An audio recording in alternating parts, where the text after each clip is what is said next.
السلام علیکم۔ آج کی اس ویڈیو میں ہم آپ کو چند ایسے پراسرار واقعات سے روشناس کروائیں گے جن میں لوگ پراسرار طریقے سے غائب ہو گئے اور کافی تلاش کرنے کے بعد بھی ان لوگوں کا آج تک کوئی سراغ نہیں مل سکا کہ ان کو زمین کھا گئی یا آسمان نگل گیا۔ اور یقیناً آپ یہ واقعات سن کر ورطۂ حیرت میں مبتلا ہو جائیں گے۔ ملیشین ایئر لائن فلائٹ 370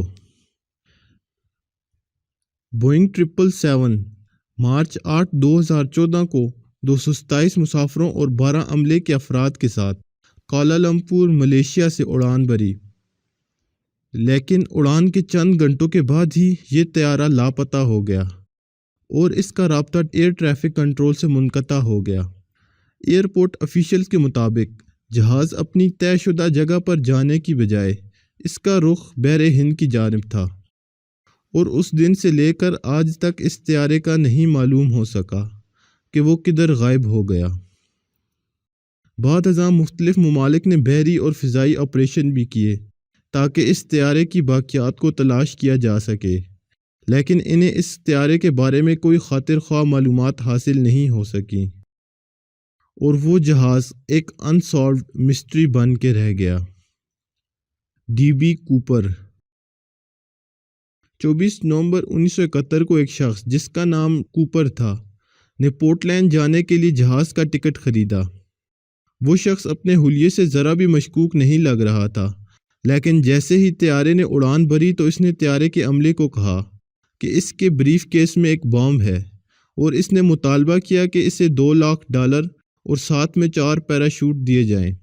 جو کہ اسے مل بھی گئے جب جہاز سیاٹل ایئرپورٹ پر اترا، اور جہاز سے اس نے 36 بندوں کو رہا بھی کیا، جبکہ کچھ عملے کے ساتھ اس نے جہاز کو میکسیکو سٹی کی طرف دوبارہ اڑان بھرنے کا کہا، اور وہ جہاز جب ہوا میں بلند ہوا تو اس نے جہاز سے چھلانگ لگا دی، اور اس شخص کا بھی آج تک نہیں پتہ چل سکا کہ آیا کہ وہ مر گیا تھا یا وہ زندہ بچ نکلا، کیونکہ FBI کے مطابق جب اس شخص نے جہاز سے چھلانگ لگائی تھی اس وقت جہاز 5000 فیٹ پر تھا اور ہوا بھی 200 مائل پر آور کی رفتار سے چل رہی تھی، اور اس کنڈیشن میں جہاز سے چھلانگ لگانا ایک ناتجربہ کار شخص کا ہی کام لگتا ہے، اور اس واقعے کے بعد وہ شخص بھی ایک معمہ بن کے رہ گیا۔ 2016 میں FBI نے یہ اعلان کر دیا کہ وہ اب مزید اس کیس پر انویسٹیگیشن نہیں کریں گے، اور یہ امریکہ کی تاریخ کی سب سے طویل انویسٹیگیشن میں سے ایک انویسٹیگیشن تھی۔ ایمیلیا ایئر ہرٹ جو کہ ایک مصنفہ اور ہوا باز تھی نے پوری دنیا جہاز پر گھومنے کا ارادہ کیا، لیکن اس سفر کے دوران وہ اور ان کا ساتھی ہوا باز طیارے سمیت بحر اوقیانوس میں غائب ہو گئے، اور آج تقریباً 80 سال سے زائد عرصہ گزرنے کے باوجود ان کا اور ان کے طیارے کا نہیں پتہ چل سکا۔ ایمیلیا اور اس کے ساتھی نے اپنا سفر کا 2/3 حصہ مکمل کر لیا تھا، لیکن 2 جولائی 1937 کو وہ جب بحر اوقیانوس سے گزر رہے تھے تو ان کے طیارے کا فیول کم ہو گیا، اور اس کے بعد ان کا طیارہ غائب ہو گیا۔ اس واقعے کے بعد 2 ہفتوں تک ان کی تلاش کی جاتی رہی، لیکن ان دونوں کا کوئی سراغ نہ مل سکا، جبکہ 1939 میں عدالت نے ایمیلیا کو مردہ قرار دیا، اور یوں یہ معاملہ آج تک ایک معمہ بن کے رہ گیا ہے۔ جمی ہوفا ایک سابق مجرم اور ٹیمسٹر یونین کا لیڈر تھا۔ 1971 میں جمی ہوفا کو جیل سے رہائی ملی،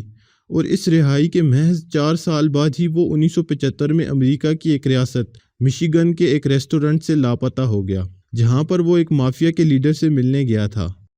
بعض لوگوں کے مطابق اس کو مافیا کے لیڈر نے قتل کروا دیا ہوگا، لیکن اس بات کا آج تک کوئی ثبوت حاصل نہیں ہو سکا، اور نہ ہی اس کی لاش کے بارے میں کچھ پتہ چل سکا۔ 1982 میں جمی ہوفا کو بھی سرکاری طور پر مردہ قرار دیا گیا تاکہ اس کی جائیداد کو اس کے بچوں میں تقسیم کیا جا سکے۔ یہ کیس بھی امریکہ کی تاریخ کا ایک سب سے لمبا کیس تھا، اور اس واقعے پر متعدد فلمیں بھی بنائی جا چکی ہیں۔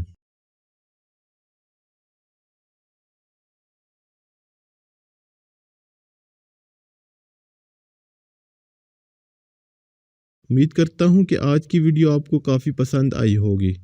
اور مزید اس طرح کی ویڈیوز کے لیے ہمارے چینل کو سبسکرائب کرنا نہ بھولیے گا۔ آپ سے انشاءاللہ ایک نئی ویڈیو میں ملاقات ہوگی، تب تک کے لیے اپنا خیال رکھیے گا۔ اللہ حافظ۔